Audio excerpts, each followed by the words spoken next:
Hello, beautiful people. Welcome back to the garden. And how are you? Hope you are doing well. It is my first video for 2024, so you know I've got to do it, right? I'm probably the last person in line to do this, but guess what? Happy New Year. Happy 2024 to you and yours. I pray that you had a wonderful start to the year. I pray that you'll have an absolutely beautiful 2024 covered by God's grace. I hope that you enjoy prosperity, happiness, and all good things. Know that challenges will come, because let me tell you, it's the nature of life, right? Challenges will come, but know that you are already prepared. God has already prepared you for it. And you will get through them one by one day at a time. I'm happy that you have joined me for another video. Let's get into it. Alright, so kicking off the season, you can see that, guess what? I still got snow on the ground. Listen, we had a beautiful 2 weeks. Okay, all right, let me see if I can sum it up right. January was cold. The first week of February was, all right. And then we got some nice weather that just rolled in the latter days into February. And last Friday, we had snow. Got some left over on the ground. But guess what's going to happen now? Now we're going to get warm. What? Today is going to be 70 degrees. Oh, it feels good. I can't wait. Right? Look at this. Bam! I still got Christmas decorations on the front porch, man. So it's either I'm really late in taking it down. I like to think that I'm early in putting them up, right? Stop it. All right, so I'll go ahead and we'll try getting those down. I also have Christmas decorations on the lights. Oh my goodness. My trees, the arborvitaes, are still wrapped with their lights, believe it or not. So I have to get lights off the arborvitaes. Get all the Christmas stuff put away. All right. And then we have to tackle our garden cleanup. Do you want to see the garden real quick? Let me walk you through it. Now, in December, I believe, I had compost brought in. Because let me tell you, I decided that I was going to put my compost down early. Because anytime I try to put it down for that March deadline, it doesn't get done until June. So my goal was to start early last year. And I did, right? Here's some evidence of it. Bam! There's some compost. Did get some down. I got it on half of the beds. Ooh, there's a bird. Telling you spring's coming. Do you see the bird? Yes. All right. I got half of it done. I got all the beds on the outside and started with the rose beds on the inside. But then, guess what happened? Life. Yes, life happened, man. Life just took me out of the garden. And I was out of my garden for what feels like forever, for about 4 months. Yeah. So listen, everything that was supposed to happen in terms of my winter cleanup did not happen. My containers, my container roses that I should have had all cuddled together did not happen. So my roses went through the winter all by themselves. Those in containers, at least, that I'm worried about. The ones in the ground are fine. But those in containers had to survive the winter. And this is not good. Look at this. This is my Queen of Sweden. Look at the canes. Not good, people. All right, but guess what? We're not going to sweat it. Life happens, and it's the nature of things. It's the nature of gardening. Sometimes it happens, right? We are going to roll with it. If some of them survive, hey, cool beans, we will enjoy them. If they do not, it'll be all right. We got to enjoy them a little bit last year, and we'll slowly try to add them back to the garden this year, okay? Do not sweat the negatives, right? No. As always, you gotta, you know my song, accentuate the positives. Love it. All right, let's keep going here. So we got lots to do. Lots of garden cleanup to be done, which we're going to tackle. Arborvitaes need to be trimmed, and we need to get the lights off of them. I've had the lights sitting on these babies all season. I mean, during the Christmas through now, which is not good. There's a little bird again. Right?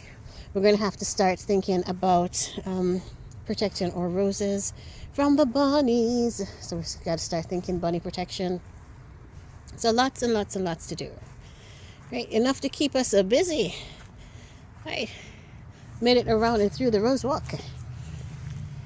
Right, so it's going to be a wonderful season this year. I'm looking forward to good stuff. Right? Look at these roses that did not get tied in and went through the winter this height. Look at me. This is Emily Bronte that we planted together, I think, in April or May. We got her bare root last year. Look at the height on this baby. This rose is not joking. Look at this. Look at these buds. Let me see if you can see them. Do you see that? Whew. These roses are ready, right? She looks like she is just ready. Look at this. Wow, beautiful.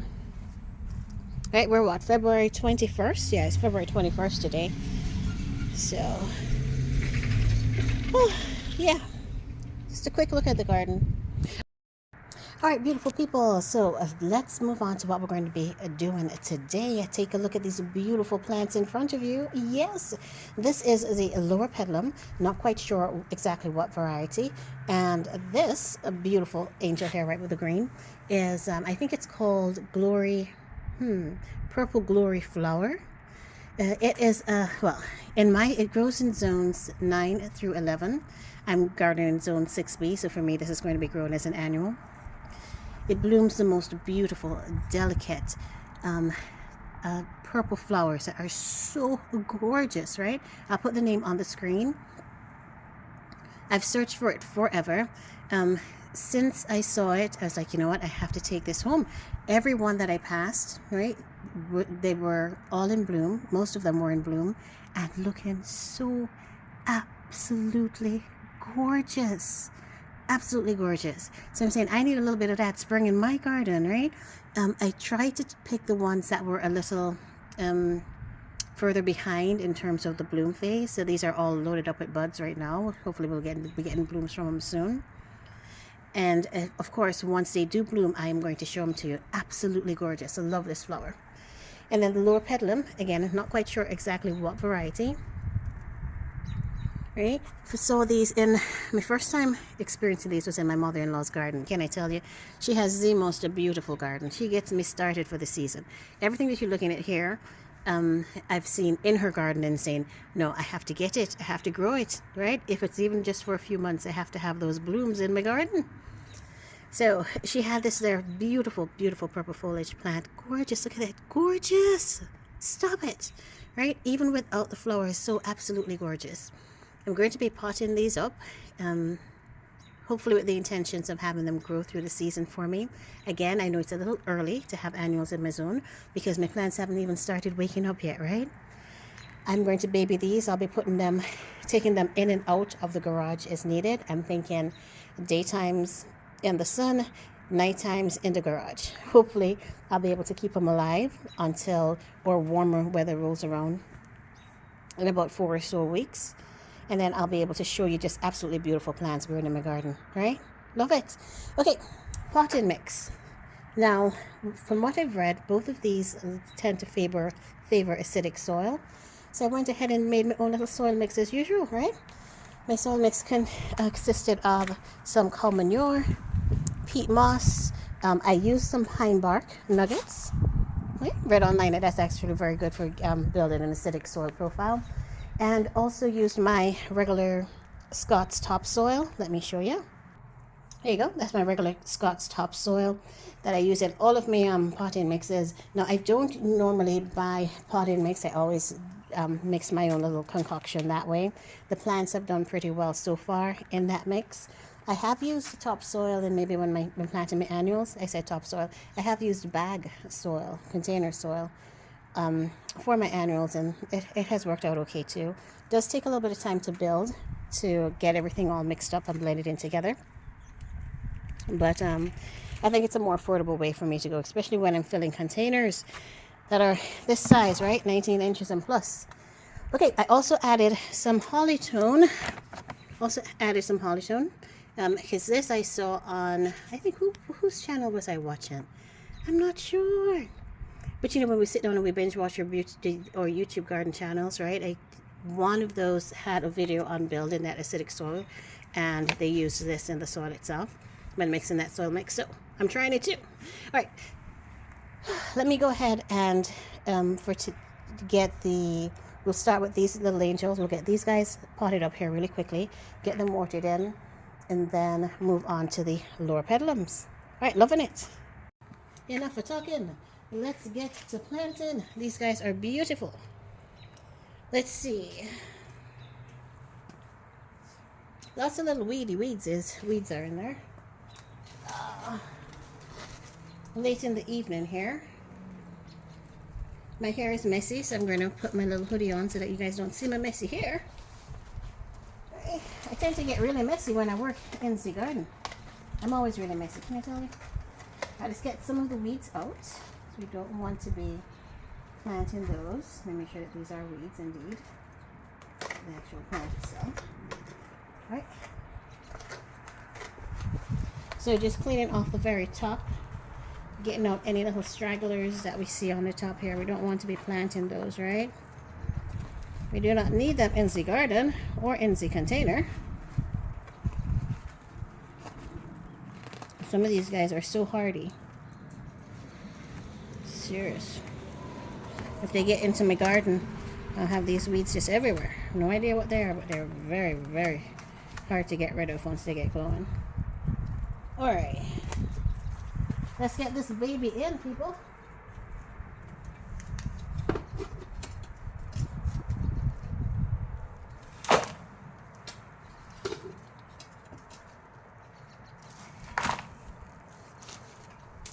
Are you seeing me? Yes.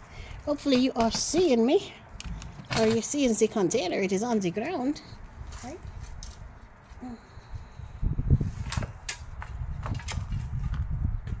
I know you're saying, Naomi, that is a very large container for an annual. Let me tell you.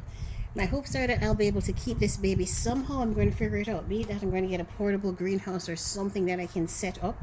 Or get brave enough to bring her inside at the end of the season, because I love this plant. It grows up to about 20 feet tall.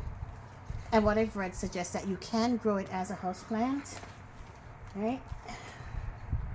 Let me see. You can grow it as a house plant if you take a good care of it.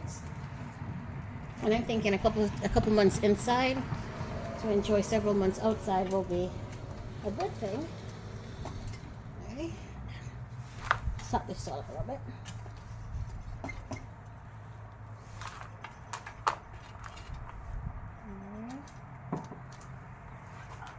Considering the fact that I'm going to be moving her around a lot, I probably should have used a smaller container, but I want her to be happy in there for a while before taking her out. That looks good, right? What do you guys think? Maybe I should plant her a little higher. I'll put her here, so it comes here. That's always a problem for me, figuring out how deep to plant the plants, how deeply to plant them. I think I should keep her up a little bit more. What do you think? Should I put her up a little bit more? Her top will be right here. That gives me room to mulch and water. She's going to want to enjoy some mulch. Alright.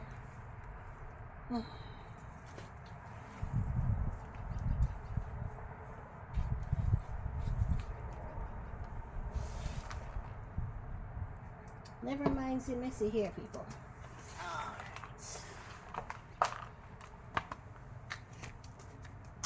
Look at this, Wilton. That's just because she's thirsty. Oh, so once we get her transferred into this container, we'll go ahead and give her a nice drink of water. And then we'll put her back in the garage. It won't be a very heavy drink. It's just going to be a nice light drink of water. I'm going to try to do this without disturbing her root ball any at all. And I don't want to break any of the leaves. Alright. Show you that she's already special to me. Alright, special for me.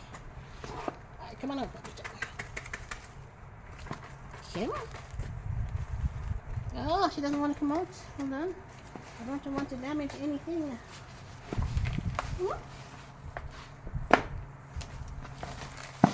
Well, I want to keep that fertilizer in there too.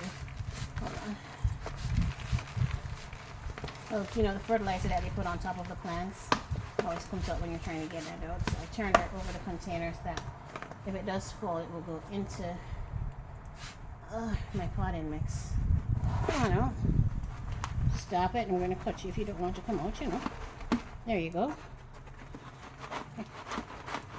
There we go. Whew. I'm going to lose those roots that were sticking out on the outside. There we are. Let's keep all of her soil. Alright. And she is in. Look at that. The first planting for the season. Too early for the season, I know.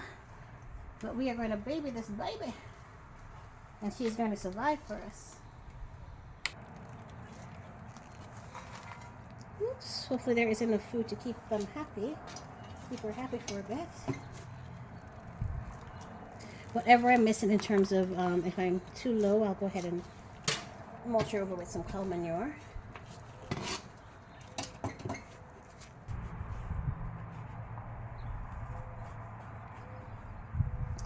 I plan to turn an extremely large container because, as mentioned, I do want to keep this little one. I want her to grow to be a very big plant for me. I'm thinking the more soil that she has, especially right now, that have brought her into colder weather, will help keep her warm. Alright, before I pack the soil in, I want you to look and tell me if you think, what you think about the level. There's an awesome channel out there, Tube, with Jim Putnam. Hi, how you doing? Good. And what I've taken away from his channel, his videos, is that he always says, never plant a plant deeper than it was in the container. Except for roses, of course. Roses, you can go a little bit deeper. But in terms of his shrubs, he says, never plant them. Never cover anything that was not covered. Yes, that's the way he says it. Never cover anything that was not covered when you got the plant. Alright. That's what I'm trying to do, not to cover anything. Alright, I think she's going to need some more soil.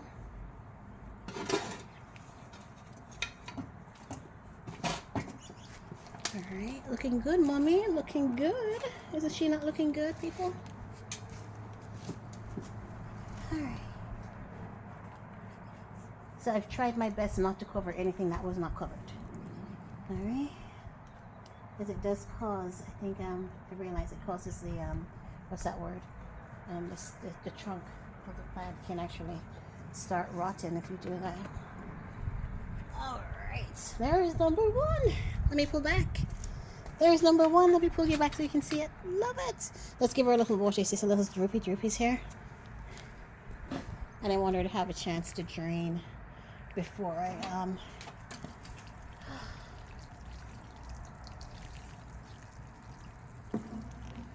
I'm doing this so quickly because you can see that I really want these plants to survive for me. Love them.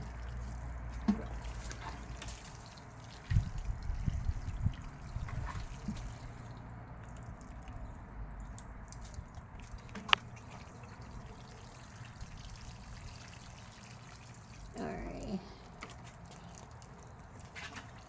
I immediately watered this one because I'm going to have to pull it back in the garage.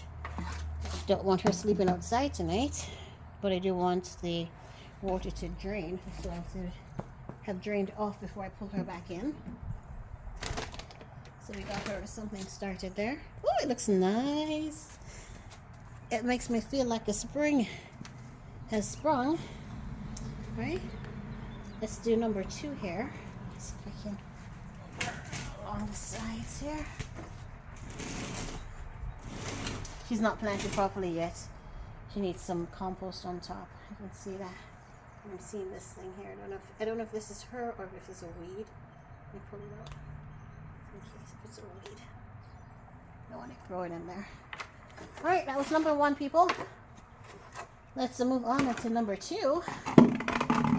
Oh, that was fun. That was fun. Let's do it again.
All right, here we are, all done potting up the Loropetalums. Right, everything looks good. I did 2 per container. Right, and I am satisfied with it. Now, fingers crossed, people. Green thumb, love, and energy out as always that these plants survive for me, especially because I'm doing this when it is not the right planting time for my zone, right? These we got from Florida, brought them here, potted them up, and the plan of action, as mentioned earlier, is to put them out in the sun during the days, put them back in the garage to sleep at night. Right? Let me take you to the other 2 here. I have these guys sitting in the sun, just getting some energy going on. All right. And that is it. We did our first potting for the season. Hello. Love it. Nice way to start the season. Alright, so here's wrapping up the first video for 2024. Loving it. Alright, the Loropetalum is looking absolutely gorgeous in the container. Fingers crossed, green thumb, love, and energy out to this plant because I would love it to survive so that we can enjoy it throughout the season. I must say thank you. Thank you so much again for having joined me in the garden. You are absolutely, totally, and altogether awesome. And I look forward to seeing you in the next video.